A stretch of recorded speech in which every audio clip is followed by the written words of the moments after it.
आपल्यासोबत तृप्ती देसाई आहेत. खरं तर त्यांच्यावर या ठिकाणी आरोप करण्यात आला आहे की 1 वर्षापासून त्यांच्याकडे व्हिडिओ होते, मात्र ते त्यांनी पोलिसांना दिले नाही. या संदर्भात बोलण्यासाठी आपल्यासोबत तृप्ती देसाई आहेत.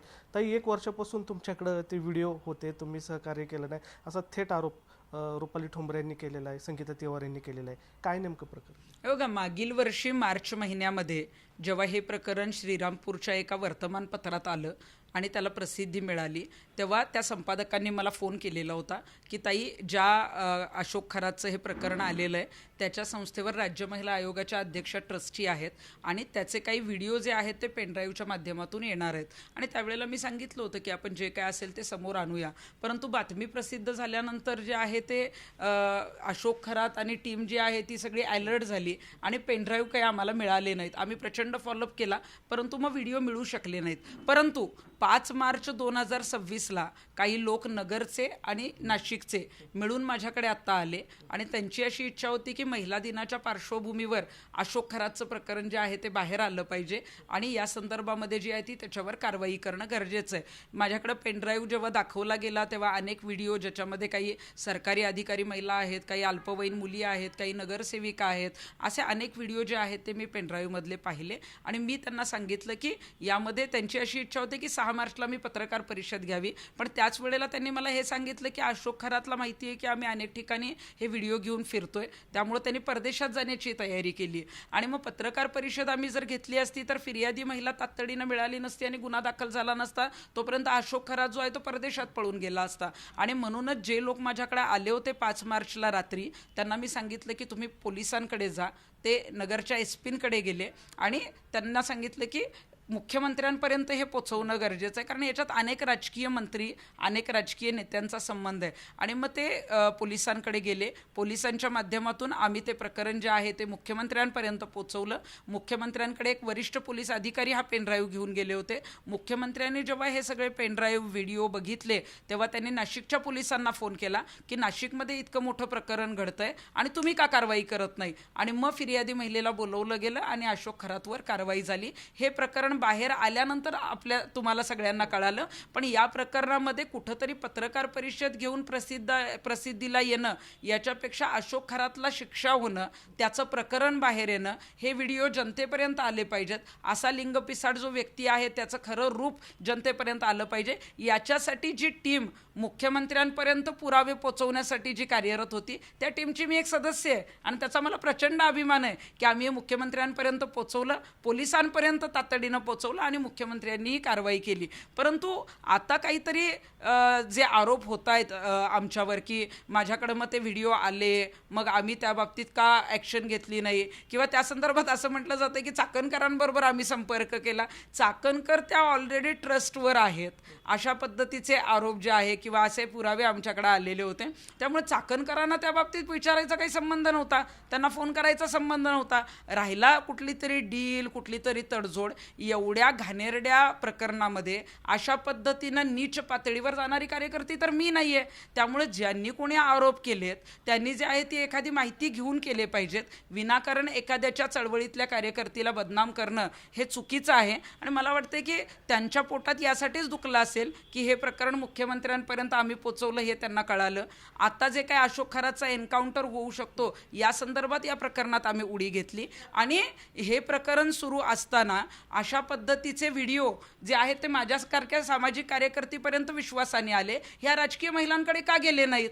आणि म्हणून त्यांच्या पोटात दुखत असेल आणि म्हणून ते माझी बदनामी करत असतील. तर मला जे लोक माझ्यावर बदनामी किंवा माझ्यावर आरोप करतायत त्यांना मला हेच सांगायचं आहे की हे प्रकरण माझ्यापर्यंत आलं म्हणून ते मुख्यमंत्र्यांपर्यंत पोचवलं आणि मुख्यमंत्र्यांनी तातडीनं गंभीर दखल घेऊन हे आदेश दिले. आणि त्यामुळे ह्या प्रकरणात तुम्ही उतरलात आणि तुम्हाला ही प्रसिद्धी मिळतीये. त्यामुळे तुम्हाला ही जी प्रसिद्धी मिळतीये, मला वाटतं की याचं श्रेयच मला आहे. त्यामुळे तुम्ही असले घाणेरडे आरोप करून एखाद्याला बदनाम करू नका. कुठंतरी जे खरातचं प्रकरण आहे त्याच्यावरून लक्ष हटवण्याचा प्रयत्न जे आहे या राजकीय महिला करतायत. पण अशोक खरातला जे आहे ते मकोका अंतर्गत कारवाई झाली पाहिजे. ही जी त्याची टोळी आहे याच्यामध्ये मग कोण कोण एजंट आहे, कोण महिला घेऊन येतं, कुणाला किती कमिशन होतं, कुणाचे आर्थिक लागेबांधे आहेत, हे सगळं रॅकेट जे आहे ते बाहेर काढण्यासाठी आम्ही रस्त्यावर उतरणार आहोत. ते जे 2 व्यक्ती तुमच्याकडे आले होते असं आरोप होतं की मग त्यांचं आता स्टेटमेंट घेतलं गेलं का की तेच लोक तुमच्याकडे आले होते का ते दुसरे आहेत का आणखीन कोण? ज्यांची नावं किंवा ज्या 2 व्यक्ती आल्या होत्या असं ह्या लोकांचं म्हणणं आहे, ते व्यक्ती माझ्याकडे आले नव्हते. पण माझ्याकडे जे कोणी व्यक्ती आले होते त्यांचं काल जे आहे ते SITकडे स्टेटमेंट रेकॉर्ड झालेलं आहे. काल काही पीडित महिलांचं स्टेटमेंट रेकॉर्ड झालेलं आहे आणि त्या स्टेटमेंटमध्ये सुद्धा ते माझ्याकडे आले आणि मग आम्ही कशा पद्धतीनं मुख्यमंत्र्यांपर्यंत पोचलो हे त्यांनी तिथं SITमध्ये सांगितलेलं आहे. त्यामुळं काहीतरी कुठेतरी आरोप करायचे म्हणजे प्रसिद्धीला हपापलेला असताना किंवा प्रसिद्धीला यायचं म्हणून सनसनाटी फक्त ब्रेकिंग न्यूज कुठलेही पुरावे नसताना द्यायचं आणि एखाद्याची बदनामी करायची अशा पद्धतीनं काही महिला नेत्या करत असतील तर मग त्यांचं भविष्य जे आहे ते मला वाटतं की कुठेतरी त्यांचं तर म्हणणं आहे की आता तुमच्यावर गुन्हा दाखल झाला पाहिजे, सहआरोपी केलं पाहिजे कारण तुम्ही त्याला कुठेतरी सपोर्ट केला किंवा वर्षभर ते झाकून ठेवलं. आमच्याकडं पेनड्राईव्ह आणि व्हिडिओ हे 5 मार्च 2026ला आलेले आहेत. 5 मार्चला आल्यानंतर तातडीनं पोलिसांना ते 6 मार्चला दिले गेले. 6 मार्चला रात्री किंवा 7 मार्चला सकाळी ते मुख्यमंत्र्यांपर्यंत पोचलेले आहेत आणि ती जी काय कारवाई आहे ती तुमच्या समोर आहे. त्याच्यामुळं मग याच्यामध्ये कोणाला काही चौकशी करायची असेल किंवा कोणाला काही वाटलं तर त्यांनी ती चौकशी करावी. परंतु मला अभिमान याचा आहे की खरातचं प्रकरण हे माझ्या माध्यमातून बाहेर आलं.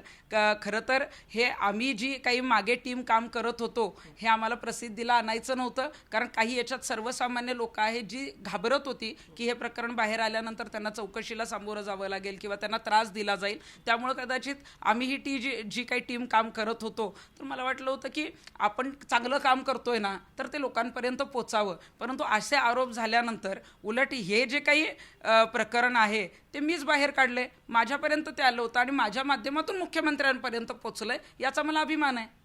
तुमच्याकडे जे व्हिडिओ आले त्यावेळेस तुमच्याकडे पुरावे नव्हते म्हणून त्यावेळेस तुम्ही पत्रकार परिषद घेतली नाही असाही आरोप करण्यात आला. नाही बघा 5 मार्चला जेव्हा पेनड्राईव्ह लोक घेऊन आले होते त्यावेळेला मी ते व्हिडिओ पाहिलेले आहेत आणि ते इतके गंभीर व्हिडिओ होते की त्याच्यामध्ये फिर्यादीने तातडीनं गुन्हा दाखल केला तरच ॲक्शन होणार होती. फक्त पत्रकार परिषद घेऊन जर प्रसिद्धीला आमच्या ब्रेकिंग न्यूज आल्या असत्या तर कदाचित तो संध्याकाळपर्यंत परदेशात सुद्धा पळून गेला असता आणि मग काहीच हातात लागलं नसतं. त्यामुळं जेव्हा हे पुरावे आले तेव्हा ते तातडीनं पोलिसांपर्यंत पोचवणं याच्यामध्ये अनेक राजकीय लागेबांधे असल्यामुळं मुख्यमंत्री जे राज्याचे गृहमंत्री आहेत त्यांच्यापर्यंत पोचवणं आणि ती कारवाई करायला लावणं याच्यासाठी जी काही एक आमची 4-5 जणांची जी काही टीम पोलिसांसहित काम करत होती त्या टीमची मी एक सदस्य आणि त्याचा मला अभिमान आहे. त्यामुळं कोण काय आरोप करतं हे आरोप हास्यास्पद आहेत. प्रकरण इतकं गंभीर आहे त्याच्यामध्ये तुम्ही इतके हास्यास्पद आरोप करायचे किंवा एखाद्याला बदनाम करायचा जे काय आहे तो कट रचायचा तर मला वाटतं यांना कुठंतरी